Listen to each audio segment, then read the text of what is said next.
अस्सलामुअलैकुम वरहमतुल्लाहि ताला वबरकातुहू। कैसे हैं आप सब लोग? उम्मीद करता हूँ खैरियत से होंगे। आज की इस वीडियो के अंदर हम कुर्बानी के मुतालिक एक ज़रूरी मसले के बारे में गुफ्तगू करने वाले हैं। इससे पहले मैं आप लोगों से गुजारिश करता हूँ कि अगर आप पहली मरतबा हमारे चैनल पर आए हैं तो इसको सब्सक्राइब कर लें और वीडियो को ज़्यादा से ज़्यादा शेयर करें। तो आज की इस वीडियो के अंदर जिस सवाल के बारे में हम बात करने वाले हैं वो सवाल ये है कि जो जानवर बहुत ज़्यादा कमज़ोर हो, दूर से दिखने में वो कमज़ोर लगता हो, तो क्या ऐसे जानवर की कुर्बानी कर सकते हैं या नहीं कर सकते? जो लोग ऐसे जानवर की कुर्बानी करते हैं तो क्या उनकी कुर्बानी होती है या नहीं होती? तो आप यहाँ पर एक ज़ाब्ता जहन में रखें कि कुर्बानी का जो जानवर है, जिस जानवर की कुर्बानी की जा रही है उस जानवर का ऐब से खाली होना ज़रूरी है।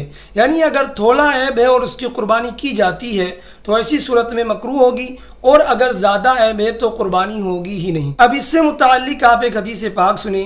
हज़रत इमाम अहमद से रिवायत है कि अल्लाह के नबी सल्लल्लाहु तआला अलैहि वसल्लम ने इरशाद फरमाया कि जिस जानवर की कुर्बानी की जा रही है वो बाएतबार कीमत आला होना चाहिए और इसी तरह से देखने में फरवा होना चाहिए, मोटा ताज़ा होना चाहिए। अब जिस मसले के बारे में हम बात करने वाले हैं वो मसला ये है कि जो जानवर देखने में कमज़ोर हो, लागर हो, तो उसकी कुर्बानी कर सकते हैं या नहीं कर सकते। तो आप यहाँ पर एक बात जहन में रखें कि ऐसा जानवर जो निहायत कमज़ोर हो, जिसके ऊपर ज़्यादा मगज़ ना हो, ज़्यादा गोश्त ना हो, और देखने में वो बहुत ज़्यादा कमज़ोर लगता हो और देखने में बीमार सा महसूस होता हो, तो ऐसे जानवर की कुर्बानी करना जायज़ नहीं है। और अगर वो जानवर देखने में फरबा तो नहीं लगता, बहुत ज़्यादा मोटा ताज़ी तो नहीं लगता, लेकिन दरमियानी किस्म का जानवर दिखता है, बहुत ज़्यादा कमज़ोर नहीं दिखता, बहुत ज़्यादा बीमार नहीं दिखता,